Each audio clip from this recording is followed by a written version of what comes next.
بسم اللہ الرحمن الرحیم۔ حضرت امام اعظم رحمۃ اللہ علیہ کا ایک دہریہ سے مناظرہ۔ ہمارے امام حضرت امام اعظم رحمۃ اللہ علیہ کا ایک دہریہ خدا کی ہستی کے منکر سے مناظرہ مقرر ہوا، اور موضوع مناظرہ یہی مسئلہ تھا کہ عالم کا کوئی خالق ہے یا نہیں۔ اس اہم مسئلہ پر مناظرہ اور پھر اتنے بڑے امام سے چنانچہ میدان مناظرہ میں دوست دشمن سبھی جمع ہو گئے، مگر حضرت امام اعظم رحمۃ اللہ علیہ مقرر وقت پر نہیں پہنچے۔ دہریہ نے پوچھا کہ آپ نے اتنے دیر کیوں لگائی؟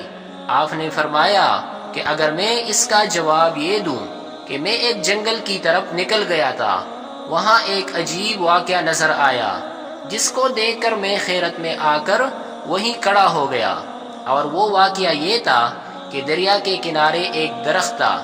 دیکھتے ہی دیکھتے وہ درخت خود بخود کٹ کر زمین پر گر پڑا، پھر خود بخود اس کے تختے تیار ہوئے، پھر ان تختوں کے خود بخود ایک کشتی تیار ہوئی، اور پھر خود بخود ہی وہ دریا کے اس طرف کے مسافروں کو اس طرف اور اس طرف کے مسافروں کو اس طرف لانے اور لے جانے لگی، پھر ہر ایک سواری سے خود ہی کرایہ بھی وصول کرتی تھی۔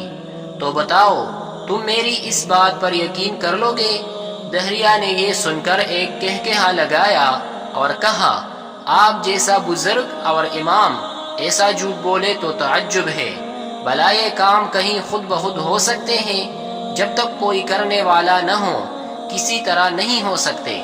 حضرت امام اعظم رحمۃ اللہ علیہ نے فرمایا کہ یہ تو کچھ بھی کام نہیں ہے، تمہارے نزدیک تو اس سے بھی زیادہ بڑے بڑے عالیشان کام خود بخود بغیر کسی کرنے والے کے تیار ہوتے ہیں۔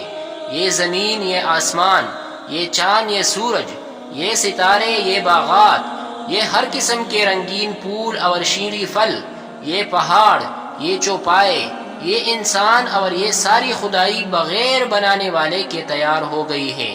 اگر ایک کشتی کا بغیر کسی بنانے والے کے خود بخود بن جانا جھوٹ ہے، تو سارے جہان کا بغیر بنانے والا کے بن جانا اس سے بھی زیادہ جھوٹ ہے۔ دہریہ آپ کی تقریر سن کر دم بخود حیرت میں آ گیا اور فوراً اپنے عقیدہ سے تائب ہو کر مسلمان ہو گیا۔